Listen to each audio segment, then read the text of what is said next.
Hi everyone, this is Grace, and today I'll be showing you how I made this super fun 4th of July set. One of my favorites of all time that I've made, just super cute, super fun, as always. Let's go. So first up, I'm doing this kind of play on this number 4 cutter.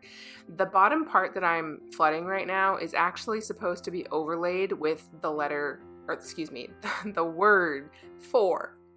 But to make this a 4th of July set, I made it work so that you could write July on the bottom, so it's like 4th of July, get it? Haha, or July 4th in this case. Now, you'll see that I already outlined the cookie with piping consistency, and I let that dry, and then I flood. So this is what I call a 2 consistency outline and flood. And I chose to do that this time around because this is actually one of my earlier sets that I've done, and at this point in time I was much more comfortable doing 2 consistencies. It was just more predictable for me. I had less overflood. I just mean when I say overflood, like the icing flooding over the sides of the cookie. So it was a comfort for me, and there's really no judgment either way if you choose 1 or 2 consistency outline and flood. It's totally your preference. And I do have a video on consistencies, so make sure you check that out. Using my scribe here to kind of get everything to settle as best as possible. I did let that white dry and crust over a bit before doing the blue so that there was definition in between the white and the blue. If I hadn't waited, then even though I outlined, it would still flood or like sink into each other and dry flat. The fireworks that I am piping right now is actually a piping consistency on top of a flood consistency, that blue. And I did that because I wanted the fireworks to kind of pop, and when you use piping consistency on top of a flood, it doesn't totally sink in, and that is exactly what I wanted because I wanted it to kind of pop off the cookie.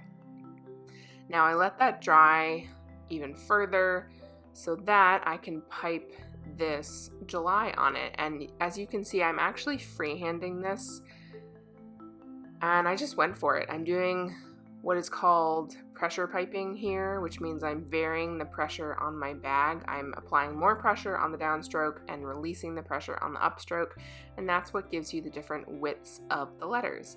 So that's my little play on 4th of July. Next up, we have a ice cream cone in red, white, and blue, because that's how ice cream cones come, right? Of course not. I like to do kind of fun plays sometimes on traditional things, like who said your ice cream cone had to actually be the colors of a normal ice cream cone and is a cookie. So you could make it purple, you could do orange, you can do whatever you want. So in this case, I've got a red cone I'm rocking and some white ice cream, but you'll see in a moment, once this dries, why I decided to do it this way. And I'm using my scribe just to get the little corners. I find it really hard to flood into small corners like that, so it's always good to have a scribe. Now I'm doing the drip, I suppose you could say the fudge, but it's blue on top of the ice cream. Got a little drip going on there. That there was a piping consistency, and now I'm using my flood. And again, this was from a time when I was much more comfortable doing 2 consistency, even for a drip like this. Today I definitely do drips like this with just a 1 consistency flood, just easier. And then next up we have some sprinkles, and this is kind of supposed to be like the stars, you know, on the flag. There is the blue with the white stars, so that's what the top is, and then the bottom here is like the red and white stripes. So that's why I did the colors like that. Just having a little fun.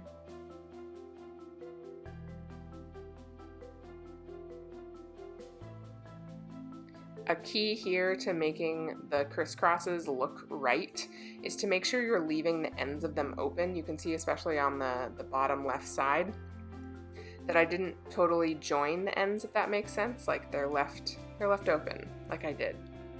That makes sense. Okay, this is a almost stiff consistency. It's somewhere between a medium and a stiff to get those nice little rolls around. That was the ice cream. And next up is also one of my favorites. I mean, pretty much every cookie in this set is my favorite because they're just so cute and so fun. This is indeed a mason jar or a ball jar, whatever name you typically call it. And I wanted to do something a bit more understated in a way, not quite so red, white, and blue. So I'm doing a teal cookie here, and again, a 2 consistency outline and flood.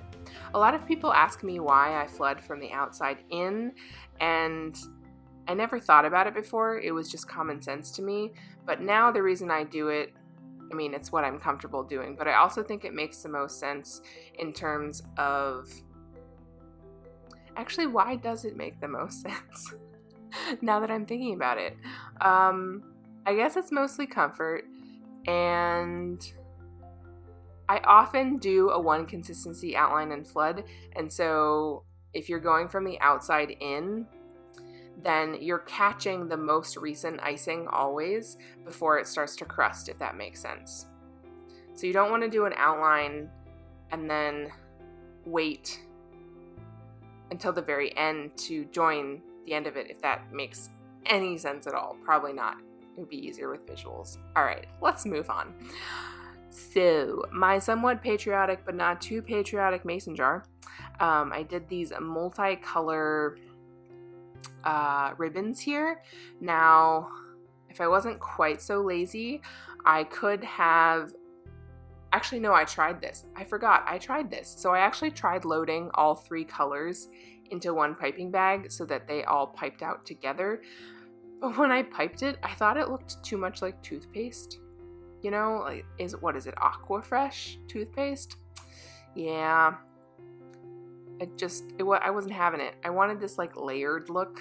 So I'm doing somewhere between a medium and a soft peak here.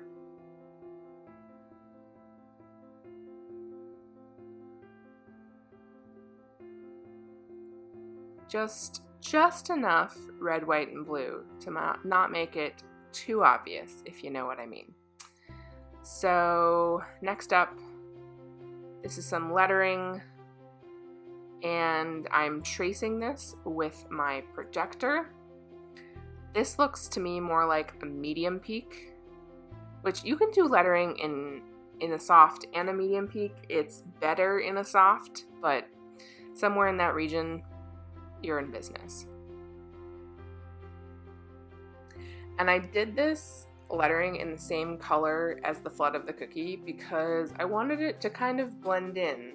Like, you can just see it enough to know what it says, but it's not like in your face. And that is a really awesome design concept to do. A lot of people do it in various capacities, where you do the lettering the same color as the base. I think it looks so cool and just like so classy. I've also linked the projectors that I have. I have 2 different ones in the description of the video. Go check them out. And just doing some final piping details to kind of give it a completed look. I just love this. I mean, the lettering has my heart for sure. And there is the ball jar, mason jar. Up next, we have a couple of stars because it wouldn't be a 4th of July set without some stars. And again, I was doing a play on the flag with these 2 designs. So wanting to do this one, which is a play off of the red and white stripes. And then the other blue one is a play off of these stars. These stars, the white stars on the blue section. So I'm doing a wet on wet here, just going straight in with this piping consistency.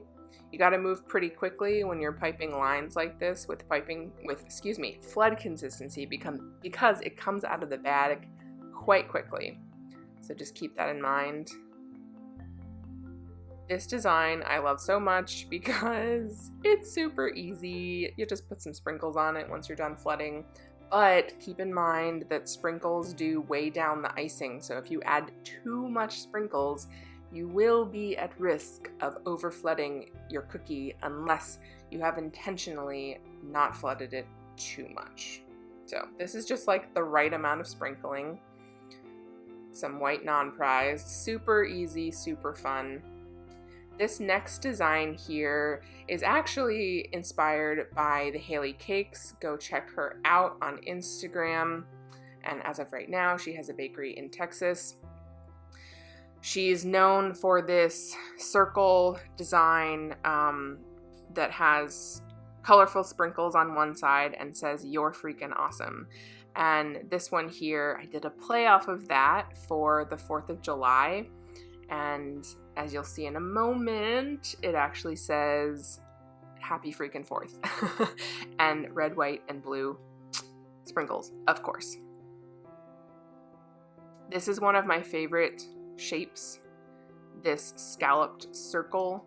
I used to use this so much more. I think I need to use this more again. It's just, I love the scallop edge. I think it gives such a nice, just a little extra something something without having to do much, if you know what I mean. And I will say doing a 2 consistency outline and flood is easier, I think, for a heavy sprinkle application because that piped outline helps to contain all of the icing and therefore all of the sprinkles as well that you're adding on top of it. And I don't have fancy sprinkles. You know, a lot of people get these fancy sprinkle mixes. Oh, that's not me. I mean, maybe one day it will be me, but for now, it's not me. And I just use Wilton sprinkles for the most part. You can get these at major craft stores, online, Amazon. So I have the silver stars. And whenever I'm doing a, like, made by myself sprinkle mix, I like to have at least 3 different shapes and colors. And so I've got the silver stars, that's one. The second one, that was a pre-made mix of white and red non-prize. That's the second one. And then this third one is I'm going in with some blue sanding sugar. So that gives like just the right amount of variety, I think. And then here I am again freehanding this. And you might ask, if I have a projector, why would I freehand?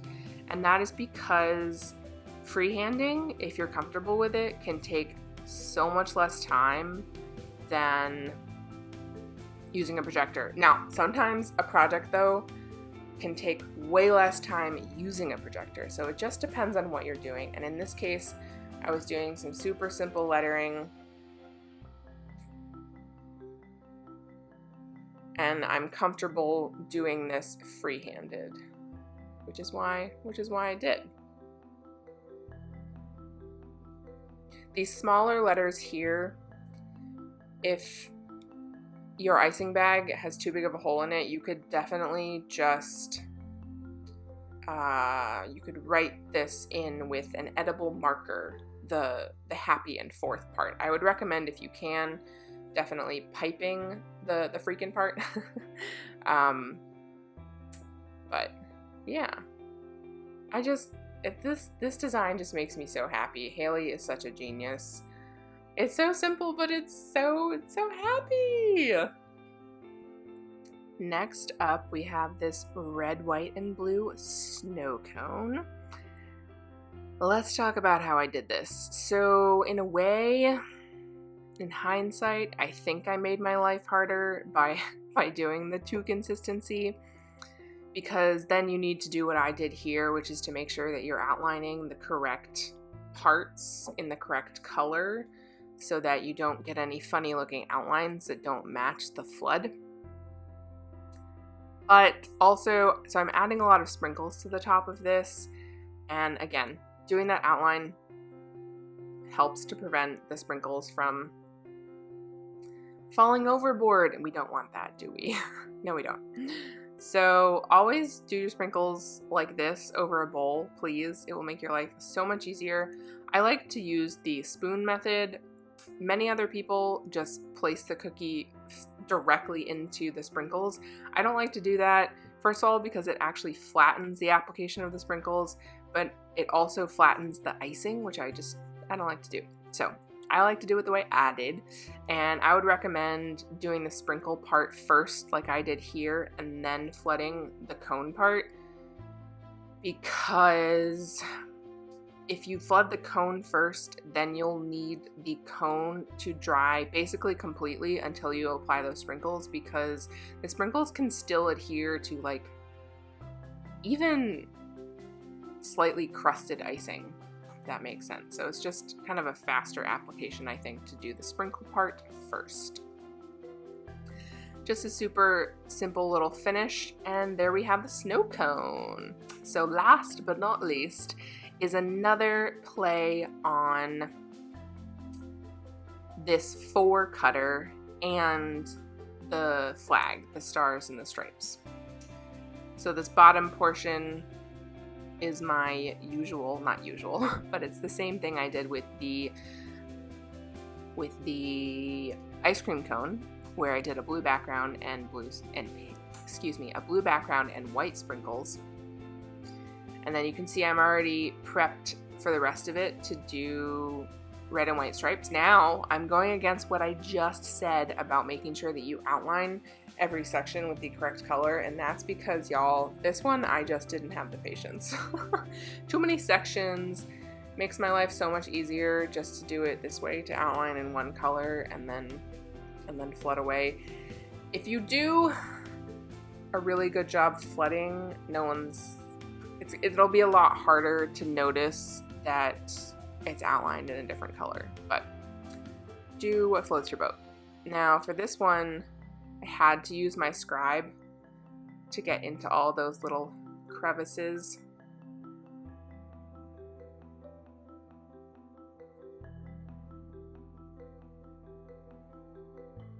This cookie actually took a surprising amount of time, and I think it's because I spent so much time obsessing over these little sections.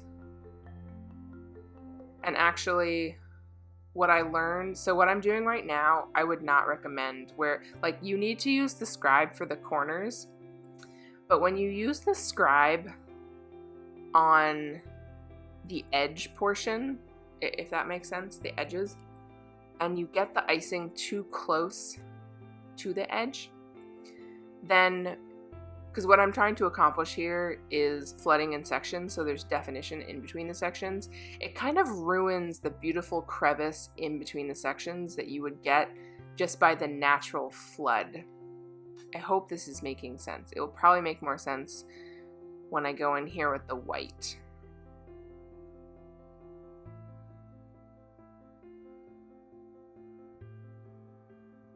I actually find flooding in sections like this a really hard technique to accomplish and look good by the end. It's, especially when you're doing straight lines, it's just hard to get the sections to beautifully marry against each other. Now, if I look at this, like, it's okay. You can see the edges are kind of uneven, but this is where I make it worse. Oops, you see that? So by messing with it with my scribe, I kind of ruined the connecting point, both for the white and the red. So lesson learned, but again, you do need the scribe on those corners. Make sure all the corners connect.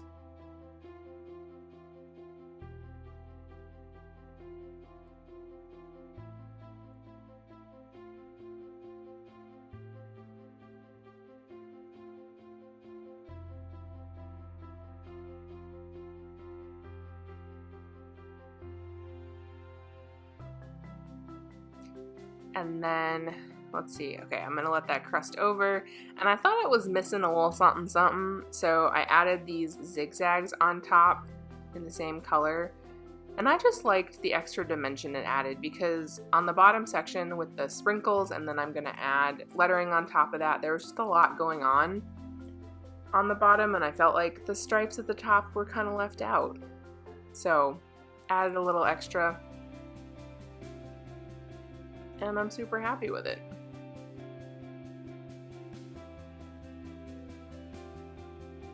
This is piping consistency.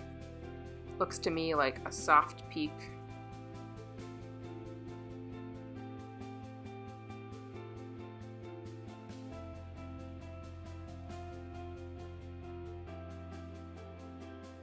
And then to do this last bit, I did need to let the squiggles crust because I think I'm going to cross over on them a bit, maybe, possibly. It was really hard actually to pipe on top of these sprinkles.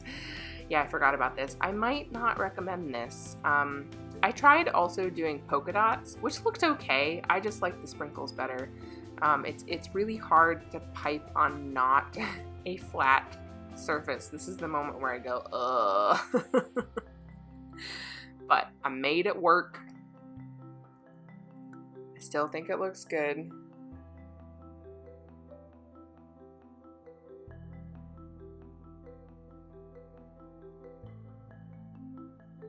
And there we have the final cookie in the set, and that's it. Happy 4th of July, my friends. Have a sweet one.